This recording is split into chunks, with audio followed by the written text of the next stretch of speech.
He's Jay. She's Chanel. And we just jawjackin. All right, we're about to hit you with our review of House of the Dragon Season 2, Episode 2. Mm-hmm. So this episode picked up where they left off last time. The king found out that his son had been murdered, and pretty brutally at that. Yes. They were able to pin it all on Rhaenyra, and so she lost face. But then, immediately after that, well, we got to go through they do a funeral procession. So the hand is like, okay, we can use this as, time to get, the whole public back in our good graces, since they don't really trust. Is it Aegon?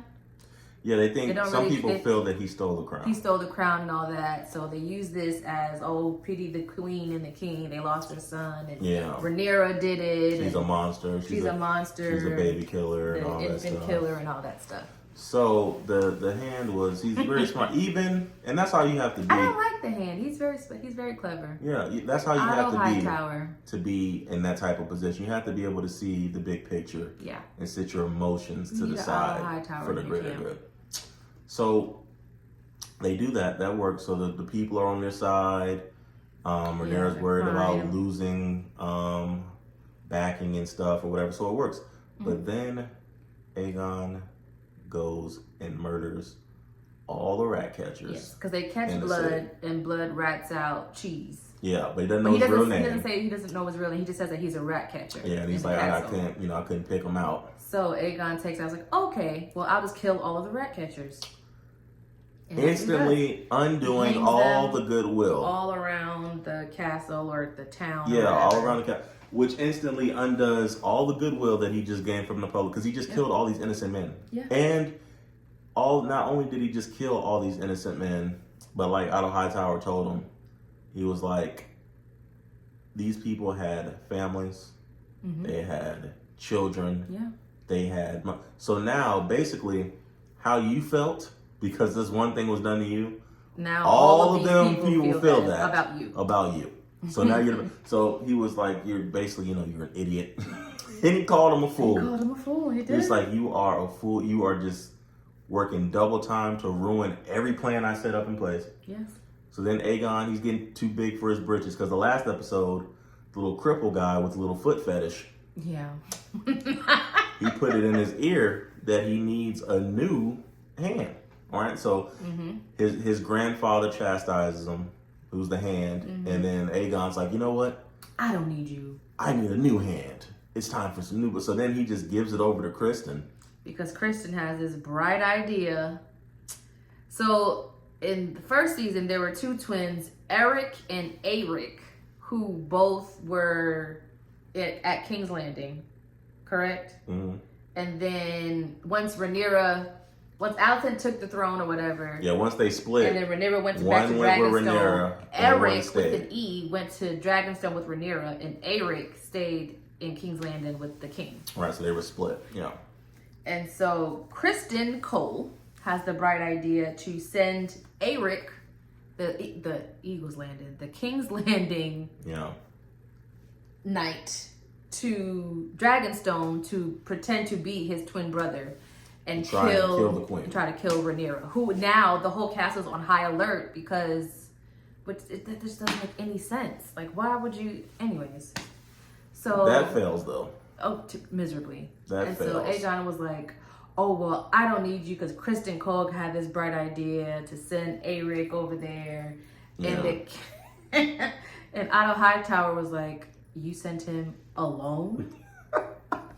He's like, yeah, it's brilliant. It's really stupid. Aegon's stupid. He's not as bad a king as Joffrey, because he's not. Joffrey was just cruel. Even though him killing all those innocent men and women. And all those innocent men just because they're for a reason. Joffrey just did that just because. Yeah, he's not as bad as Joffrey. At least, not yet. Yeah, not yet. But he's not as bad as Joffrey, but he's an idiot.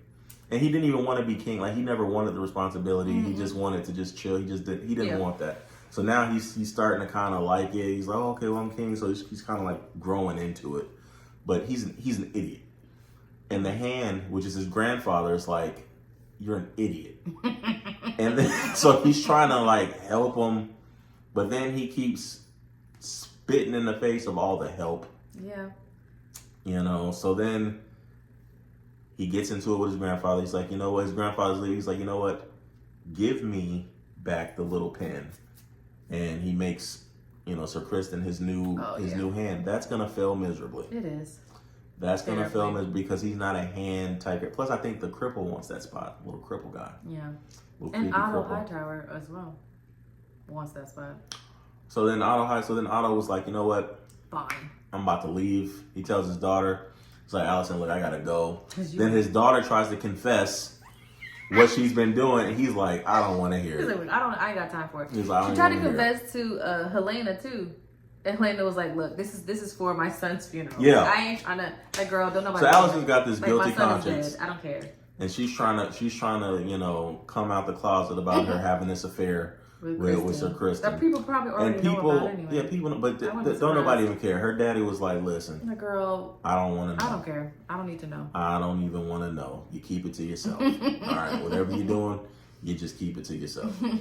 So he goes, she's trying to go back home, and she's like, no, we'll go here once he, you know, calms down and gets over it. Maybe I can talk some sense into him, and maybe you can come back. And he's like, all right. So they leave off like that. And she has one final fling with Sir Kristen. So it's back on with them. Yeah. But back to Dragonstone, where Sir Eric goes to pretend to be his brother, Sir Eric. Yeah. And I was confused because when Eric walks through the castle, like he's speaking to people, but then Eric is like walking past them same people, ain't he?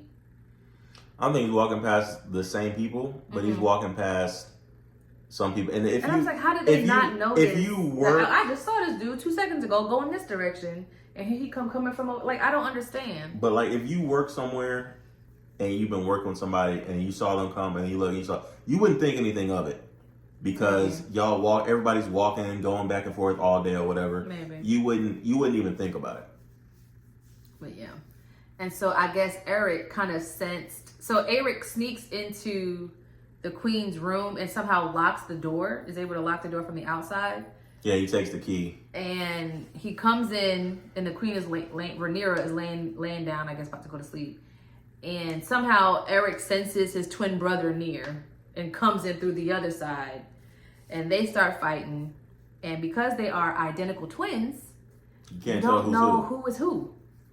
And so they're fighting and cutting each other up in the leg. And eventually, one twin stabs the other twin, like in the stomach or the chest or something. And that twin dies. So then now we're just like, oh crap. Like, who are you? Yeah. And so he says, Rhaenyra calls him Eric. And then he responds and says, I'm so sorry, my queen. And then he like literally falls on his sword. Yeah, he falls on his sword. He was honorable. Yeah. But, wouldn't kill myself. But, yeah. You know, he knew, like, all right, you know, to remove all doubt, you know. But that was a good scene because I was just like, oh my God, what's going on? I don't think he should have killed himself. I'm like, listen, this is what we did like last Tuesday. Like, the threat is done now. Like, my twin brother is done, so this won't ever happen again. Like, this is what we had last Tuesday for breakfast. This is yes, I'm saying you could have just asked him, what did we do 2 days ago? I wouldn't have. But, you know, they were honor bound and all about honor and all, oh my God, you know, whatever. Right. Which brings me to Daemon.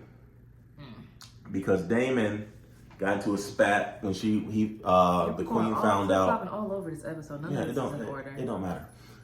The queen found out that it was Daemon's doing that this whole thing was happening. He was like, listen, it was an accident. You know, I didn't tell him to do that. He's just all cool and just like, oh, I don't know what happened. And then she tries to like check Daemon, and Daemon's really not the one to be doing that with. No, because he will show you that fat meat is greasy. Yeah, he will kill you. He done killed his wife before. He did. He's ambitious. He don't got no problem knocking you off. No. And so she's kind of afraid of him and stuff. They have a little argument, whatever. So he ends up leaving on his dragon. And he just flies off. Yeah. And they're just kind of like, well, is he coming back? And she's like, you know, I don't know. Could be a week, could be forever. I don't know. So she's like, I don't know. He's got to do his own thing. But, you know, he'll be back. But eventually.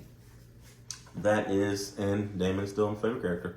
That is the recap of season 2, episode 2. I thought it was a good episode. Yeah. I thought it was solid. It is. Can't wait for next week. Pushing the plot right on along, which I like. So, you know, we're here for it. Yeah. But anyways, that's all we got. Let us know what you thought about the episode, who your favorite character is, all that good stuff. And as always, thanks for jawjacking with us. Peace. Peace.